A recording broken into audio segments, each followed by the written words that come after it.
సంకటాలు అంటే మనకున్నటువంటి కష్టాలు. మీ కష్టాలను తొలగించుకోవాలి అని మామూలుగా చాలా చోట్ల ఉదయం పూట అభిషేకాలు ఇంకా కైంకర్యాలు చేస్తారు.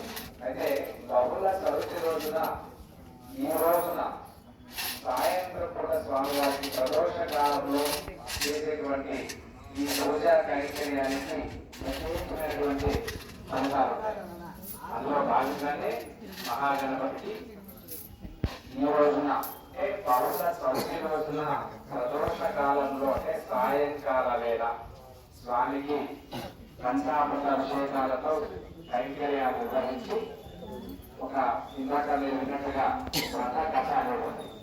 ఆ వ్రత విధానం మనం ఆచరించినట్లయితే మనకున్నటువంటి సంకటాలు అంటే కష్టాలు ఇవన్నీ తొలగి మనము చేసేటువంటి ప్రతి కార్యక్రమంలోనూ స్వామివారి ఆశీస్సులతో ప్రతి ఒక్క కార్యక్రమం ముందుకు పోయి ముందుకు నడిపించేటువంటి మహాగణపతి వ్రతం ఇవాళ మనం చేసుకుంటున్నాం. కాబట్టి ప్రతి ఒక్కరూ కూడా మనసులో గణపతిని ప్రార్థన చేసుకొని మాకున్నటువంటి సంకటాలను అంటే కష్టాలను తొలగించి మీరు చేసే ప్రతి కార్యక్రమంలో విజయాన్ని ప్రసాదించు స్వామి ఓ మహాగణపతి, ఓ సంకట హర చతుర్థి వ్రతగణపతి. సంకట హర వ్రతమంటారు. సంకటాలను అంటే కష్టాలను హరించేటటువంటి వ్రతం సంకటహర వ్రతం. అలాంటి వ్రతాన్ని మనము విన్నాము, చూసినాము. కాబట్టి సకల శుభాలు కలగాలని మనస్ఫూర్తిగా గణపతి వారిని కోరుకుంటాం. అదేవిధంగా పిల్లల తల్లిదండ్రులు కూడా చిన్న విన్నపము, ఒక సకలం ఏది వచ్చినాక మనము ఆలయాలకు మనం వెళ్తుంటాం.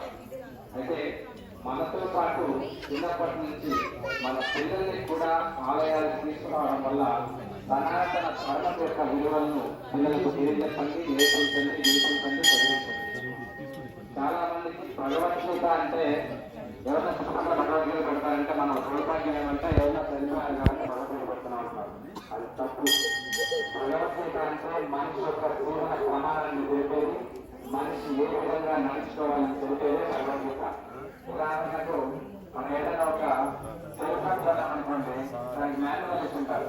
అది ఏ విధంగా వాడాలి, దాంట్లో యాప్ ఏ విధంగా ఇన్స్టాల్ చేయాలి. కానీ భగవద్గీత అంటే మనిషి యొక్క జీవన ప్రమాణాన్ని తెలిపేదే అదొక మాన్యువల్.